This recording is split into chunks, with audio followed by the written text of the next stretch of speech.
m'appelle Dany Cléiet-Marel, je suis aéronaute, explorateur on va dire, et j'ai utilisé les aérostats pour faire de la recherche sur les forêts tropicales, pour faire des images et pour découvrir le monde. Que venez-vous présenter aux écrans de l'aventure? Alors je suis un habitué des écrans de l'aventure, ça fait très longtemps que je viens ici où j'ai présenté de très nombreux films, ce qui n'est pas le cas cette année, mais je suis quand même présent avec une exposition de photos, je présente la maquette du radeau des Cimes et surtout je reviens trouver d'anciens copains avec qui on aime bien raconter nos histoires. Pourquoi avez-vous mis de côté le graphisme pour l'aéronautisme? J'ai toujours aimé faire des voyages. Quand j'étais étudiant, avec des copains, on achetait des vieilles voitures et on partait traverser le Sahara. J'ai fait beaucoup de voyages, j'ai fait un tour du monde dans un combi Volkswagen, mon petit côté routard de l'époque. Donc j'ai toujours eu cette passion pour les voyages. Et quand j'ai commencé à faire de la montgolfière, j'ai tout naturellement voulu monter des expéditions avec une montgolfière.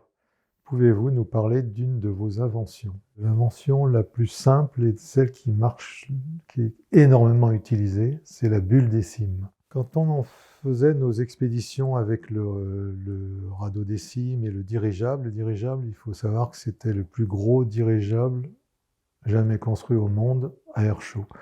Donc c'est énorme, il fait 55 mètres de long. Et surtout, ça demande ma présence chaque fois pour que des scientifiques puissent accéder à la canopée. C'est-à-dire que je suis le seul pilote. Donc il faut que les scientifiques dépendaient de moi pour pouvoir faire des vols.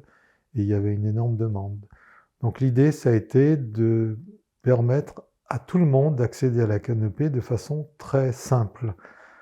Maintenant que nous avons fait connaissance, découvrons ensemble quelle graine d'aventurier se cache en vous. Quelle aventure rêviez-vous de vivre quand vous étiez petit?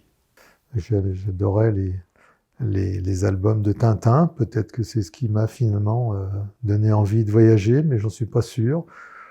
Je ne sais pas pourquoi, quand on était étudiant, on avait envie à tout prix de partir en Afrique. L'envie de vivre un moment exceptionnel, de découvrir des gens. Mais petit à petit, on y prend goût. Une fois qu'on a traversé le Sahara, on n'a qu'une envie, c'est de recommencer. Donc ça a commencé comme ça.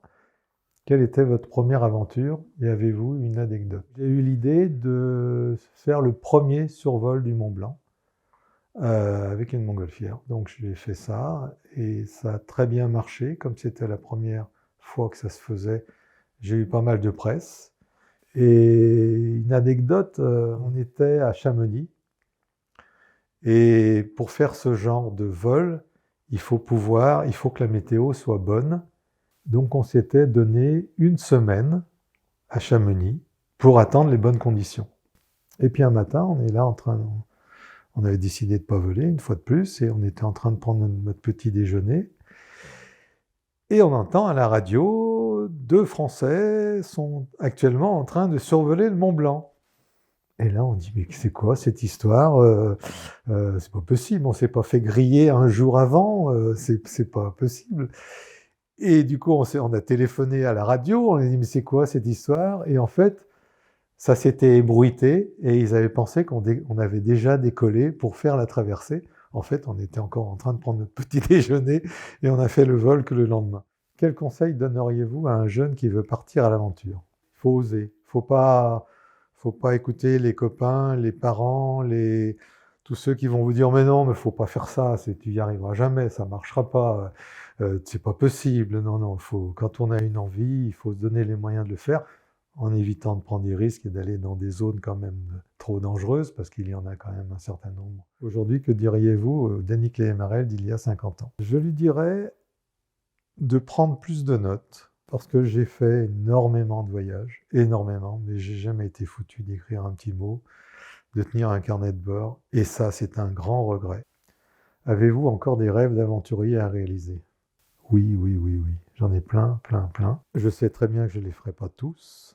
Je vais essayer d'en faire quelques-uns, mais c'est difficile en ce moment. Alors pour finir, une petite surprise vous attend. Dans le chapeau à côté de vous se trouvent des questions posées par des élèves de l'école primaire Saint-Joseph. Je tente. Allez. Ah, j'en ai deux. Non, j'en ai qu'un. Ouh, mais c'est une grande question. Avez-vous été témoin du réchauffement climatique ou des phénomènes météorologiques nouveaux que l'homme ne réussit plus à maîtriser? Oui, dans les extrêmes. On va dire que dans les pays très chauds et dans les pays très froids, c'est visible. Quand on va dans le nord, dans le Grand Nord, par exemple en Groenland, je suis allé 5 fois au Groenland, à 15 ans d'intervalle, et j'ai vu à Ilulissat, qui est l'endroit où, je ne dirai plus le nom du glacier parce que c'est un nom impossible et je ne m'en souviens pas, j'ai vu reculer le front de glacier de 40 km en 15 ans. Il faut dire que c'est un glacier qui est immense. Et voilà, donc là, oui, c'est flagrant. J'ai vu le problème du réchauffement climatique qui est beaucoup plus fort dans ces zones-là. Et puis dans les zones du Sahel, surtout. Le désert, c'est déjà... Il n'y a pas grand-chose qui change. Vous avez des dunes de sable ou des règles où il n'y a pas de végétation, ça ne change rien. Mais dans les zones du Sahel, où il y avait encore des restants de végétation, oui, j'ai vu disparaître des bouts de forêts entières.